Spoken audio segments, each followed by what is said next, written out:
Amahoro ubwoko bw'Imana ndabasuhuje abaherereye mu majyepfo, amajyaruguru, iburasirazuba n'iburengerazuba ndetse no mu mujyi wa Kigali. Ndabasuhuje ubwoko bw'Imana muboneka muri Afurika yose, ubwoko bw'Imana muboneka ku mugabane wa Amerika, Aziya, Europe, Australia, impande n'impande. Ndabasuhuje abakomeye n'aboroheje, ndabasuhuje abato n'abakuru, mwese ndabasuhuje. Ubuzima burimo bwose bukugoye cyangwa ari burimo kwinezererwamo, ndabasuhuje ubwoko bw'Imana mugumye mugubwe neza, kandi amahoro y'Imana agumye aganze muri mwebwe mu byo mwaba murimo byose. N'ubundi muri mu kiganiro tumenye amateka mwiyobokamana, ikiganiro n'ubundi mukunda kubanamo na Sibomana Anastase mugenzi wanyu ubwoko bw'Imana. N'ubundi dutangira kino kiganiro nagira ngo ngukumbuze kugira ngo hatagira ikiza kugucika, cyangwa hanyuma ukazabikenera ukazavuga ati yo mba nari mbifite cyangwa nongeye kumva cya kiganiro. Niyo mpamvu mwukangurira kugira ngo ufate ikaramu yawe wandike, cyangwa ufate machine desktop cyangwa laptop, cyangwa ukoreshe telefone yawe, cyangwa uburyo bwa telefone ushobora gukoresha application yitwa Notepad, cyangwa ukayidownloadinga ukayishyiramo, cyangwa ukandika message ukayiyohereza ku yindi nimero ufite, cyangwa ukayohereza mugenzi wawe mwabivuganyeho, kugira ngo ubike iby'agaciro ubigumane utazabitakaza igihe ubikenera icyo ari cyo cyose, dore ko mu buzima bwose duhora dukeneye iby'ingenzi kugira ngo utazabikenera ukabibura. Rero nyirizina n'ubundi kubw'ibyo twandika byose ni iby'ingenzi kandi ni ngombwa, kubera ko nyirizina ibyo twiga byose n'ubundi ni iby'ingenzi, kubera ko n'ubundi ibyo twiga ari iby'ingenzi byose kuri twebwe ndetse na bagenzi bacu ndetse n'abazadukomokaho bose. Birakwiye ko kwandika ni ngombwa, nyirizina kwandika ni ngombwa, kubera ko nawe ugomba kuba ubifite byose kugira ngo bikorohere kubisobanukirwa vuba, ugenda usubiramo, cyangwa nyirizina bikanagufasha kubyigisha abandi ubifite, utanga n'aho byanditswe. Yego, nibyo birafasha. Rero na Bibiliya ibisobanura inabyerekana yuko ari iby'ingenzi. Mu rwandiko rwa kabiri Pawulo yandikiye Abikorino ibice 5 umurongo wa 18 kugera ku 21 ababwira ati: ariko ibyo byose bituruka ku Mana yiyunze natwe ku bwa Kristo, ikaduha umurimo wo kuyunga n'abandi. Kuko muri Kristo arimo Imana yiyungiye n'abari mu isi, ntiyabikibabaraho ibicumuro byabo, kandi noneho yatubikije ijambo ry'umwuzuro. Nicyo gituma tuba intumwa mu cyimbo cya Kristo, ndetse bisa naho Imana ibingingira muri twe. Nuko rero turabahendahenda mu cyimbo cya Kristo kugira ngo mwiyunge n'Imana, kuko utigeze kumenya icyaha Imana yamuhinduye kuba icyaha ku bwacu, kugira ngo muri we duhinduke gukiranuka kw'Imana. Tugiye kurebera hamwe incamake n'ubundi y'aya mateka yaranze iyi tariki ya 8 z'ukwezi kwa 12. Yego, niho turaza kureberamo cyangwa kumviramo ikinyoma cyoretse imbaga nyamwinshi. Turareberamo uburyo Anne yabyaye Mariya wabyaye Yesu Kristo, cyangwa Mariya wari umudamu cyangwa umufasha wa Yosefu. Kandi hanyuma turaza kureberamo igisubizo cyangwa ukuri ku kinyoma cyoretse benshi. N'ubundi twibukiranye ubwoko bw'Imana tuboneka hirya no hino ku isi kubw'ubuntu bw'Imana muri Kristo Yesu, kuko mbere Yesu Kristo ataraza mu isi, abacu bagenzi bacu babonekaga mu gihugu cya Isiraheli gusa. N'ubundi ubwoko bw'Imana duterwa ishyaka no kwiga ijambo ry'Imana ndetse no gusobanukirwa icyo Imana Data wa twese ishaka, kugira ngo abe aricyo dukora, kugira ngo tubashe gukora igikwiriye, tuzabone uko tugororerwa ingororano nk'abana b'Imana mu bwami bw'Imana. Yego, ubwoko bw'Imana n'ubundi intego yacu ni ukumenyekanisha ukuri kw'ijambo ry'Imana, ndetse by'umwihariko kumenyekanisha inzira y'ukuri ijya mu bwami bw'Imana. Ubwoko bw'Imana buri gihe buri hantu kuri buri gikorwa doza umutima ku by'iwacu mu ijuru, niko na Bibiliya n'ubundi igenda ibishimangira. Turisanga n'ubundi urwandiko Pawulo yandikiye Abakolosayi ibice 3 umurongo wa 1 kugera ku murongo wa 2 ababwira ati: nuko rero nimba mwarazuranywe na Kristo, mujye mushaka ibiri hejuru aho Kristo ari yicaye iburyo bw'Imana, mujye muhoza umutima ku biri hejuru atari ku biri mu isi.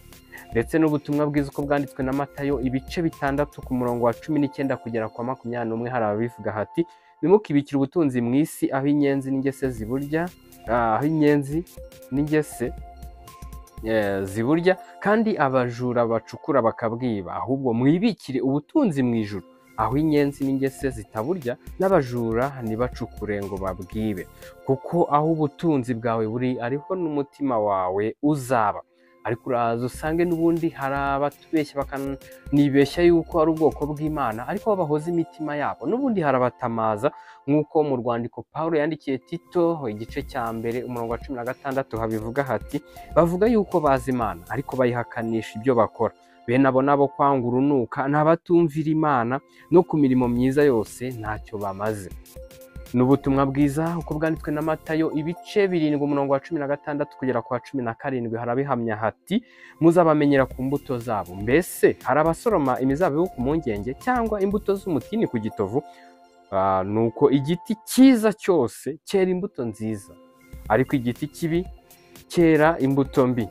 N'urwandiko rwa kabiri Pawulo yandikiye Timoteyo ibice 3 ku murongo wa 5 arabivuga hati, bafite ishusho yo kwera ariko bahakana imbaraga zako, abameze batyo ujye ubatera umugongo.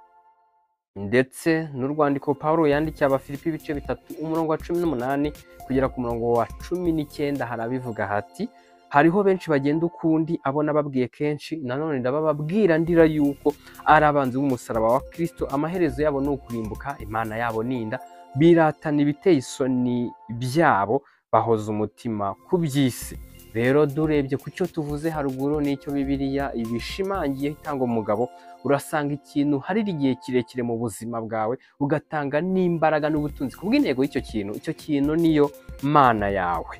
Yego, n'ubundi muri iki kiganiro tumenye amateka mwiyobokamana, twifashisha igitabo cya Bibiliya kugira ngo tumenye iby'Imana ishaka, kugira ngo abe ari byo dukora.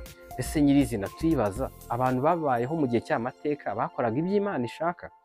Rero twifashishije igitabo cya Bibiliya kugira ngo nyirizina tumenye icyo bakoraga, nimba Imana yaragishimaga, kuko byemezwa n'ibyanditswe byera muri Bibiliya, kugira ngo tuze kubigiraho cyangwa tuve mu kinyoma cyabo. Yewe, tugiye kureba n'ubundi ku buryo burambuye amateka yaranze iyi tariki ya 8 z'ukwezi kwa 12. Turebe amateka ku buryo burambuye. Urasanga kuri iyi tariki ya 8 z'ukwezi kwa 12 n'ubundi ku bantu babyizera ngo bizihiza ko habayeho umuhango wo gusama kutagira inenge.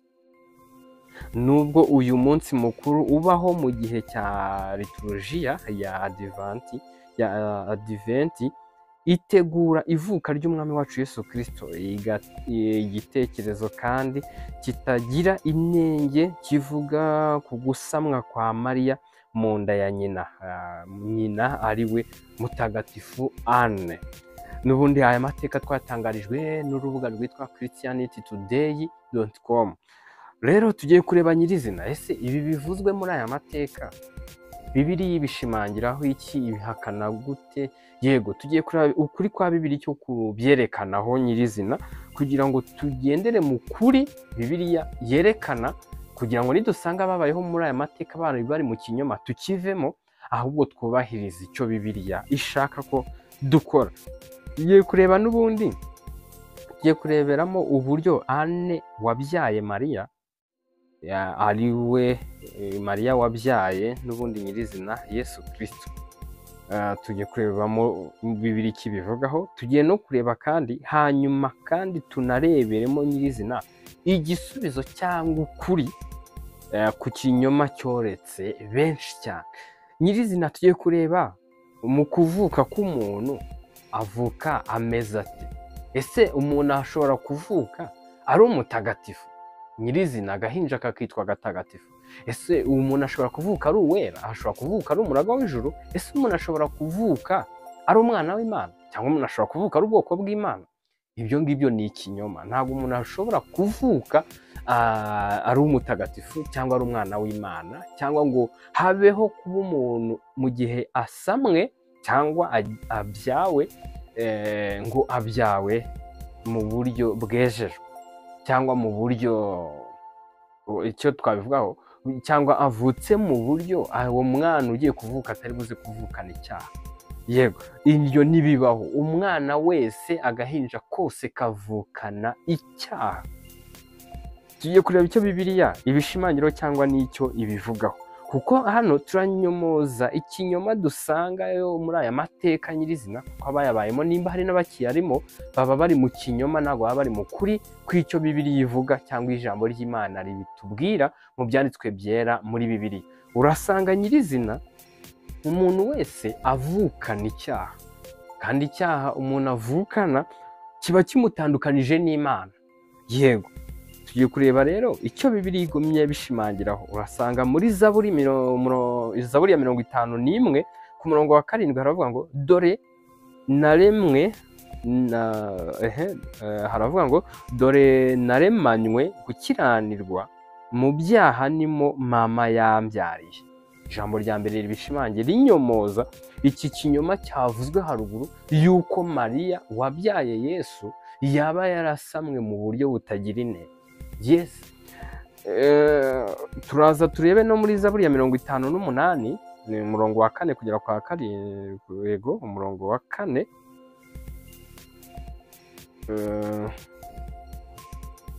umurongo wa 4 turarebayo n'ubundi muri Zaburi ya 58 ku murongo wa 4 kugera ku wa 7. Zaburi ya 58 ku murongo wa 4.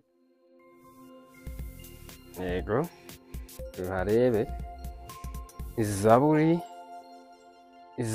ya 58 umurongo wa 4, tuhagere dusome 58 Zaburi ku murongo wa 4 kugera ku wa 7. Haravuga hati abanyabyaha batandukanywa n'Imana uhereye ku kuvuka kwabo, iyo bavutse uwo mwanya bariyobagiza bakabeshya. Ubusabwe niyo tutagera kuri uwo murongo wo hepfo ni wa 4 waba ubisobanuye neza, aho havuga yuko abanyabyaha batandukanywa n'Imana uhereye ku kuvuka kwabo, iyo bavutse uwo mwanya bariyobagiza bakabeshya. Bibiliya ihise ibyerekana neza aha hantu, tutatinze cyane tujye no mu yindi mirongo. Rero kwerekana yuko Mariya we yaba yarasamwe mu buryo butagira inenge ni ikinyoma, nta kuri guhari. Haba hariho kubeshyera Bibiliya cyangwa kubeshyera Imana, kuko ariyo yabivuzeho mu buryo bugaragara nyirizina. Rero turakomeza tureba n'ubundi icyo Bibiliya ivuga mu rwandiko rwa mbere Pawulo yandikiye Abakorino ibice 15 umurongo 21 kugera ku 22 harabivuga ngo kuko ubwo urupfu rwazanywe n'umuntu, niko no kuzuka kw'abapfuye kwazanywe n'umuntu. Nk'uko bose bokojwe gupfa na Adamu, niko bose bazahindurwa bazima na Kristo. Iri jambo rirabyerekanye nyirizina, kuvuka k'umuntu wari we wese. Buri wese avukira mu cyaha tworetswemo na Adamu. Noneho kuva muri icyo cyaha tworetswemo na Adamu, buri wese kuwizeye abivanwamo na Yesu Kristo. Urwo rupfu arukurwamo na Yesu Kristo. Rero nta kuntu wambwira ngo Mariya ari we wabyaye Yesu Kristo ngo we yavutse nta cyaha afite. Icyo ni ikinyoma. Kuvuga ngo yasamwe nta nenge, yego, yasamwe mu buryo bwo kusamwa kwe ngo nta nenge yari irimo. Icyo ni ikinyoma, ntabwo ari ukuri kw'ijambo ry'Imana. Reba icyo ijambo rivuga, nturebe icyo abantu bavuga, kandi ntiwite ku gihe kirekire ikinyoma cyaba kimaze ngo kize kwitwa ukuri, ahubwo icyavuzwe cyose n'igikorwa cyose kiraza kugenzuzwa n'ibyanditswe byera, kandi Bibiliya itweretse yuko uko nguko atari ko kuri. Yego, rero turakomeza n'ubundi dukomeza twibukiranya nyirizina nk'ubwoko bw'Imana. Ahangaha niho hatuvanye mu rujijo, n'ubundi ko twavuga ngo turaza kureba igisubizo n'ukuri kw'iki kinyoma cyoretse benshi cyane, cyangwa cyoretswemo benshi cyane. Mariya wabyaye Yesu Kristo ntabwo yasamwe ku bw'inenge, ahubwo nawe yasamwe icyo cyaha kiriho. Kuvuka kwe n'ubundi icyo cyaha arakivukanye. Kuba yarabyaye Yesu Kristo we atari afite icyaha, ukuvuka kwa Yesu gutandukanye n'ukwa Mariya wamubyaye. yes, dukurikire icyo Bibiliya ivuga. Ngira ngo no mu biganiro byatambutse twigeze kubikomozaho. Yego, ndabashimiye rero ubwoko bw'Imana, tugendere ku cyo Bibiliya, twe kureba ku cyo abantu bavuga, kandi icyo abantu bavuze kigenzuze Bibiliya kugira ngo umenye ko ariko kuri.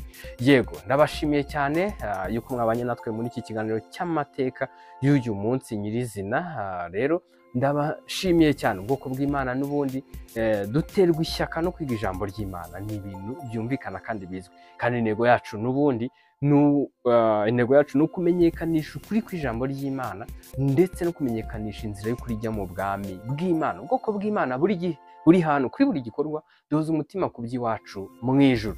Ndabashimiye cyane, amahoro y'Imana n'ubuntu bw'Imana bigwire muri mwe, mubeshejwe no kumenya Imana na Yesu Kristo umucunguzi wacu. Murakoze cyane.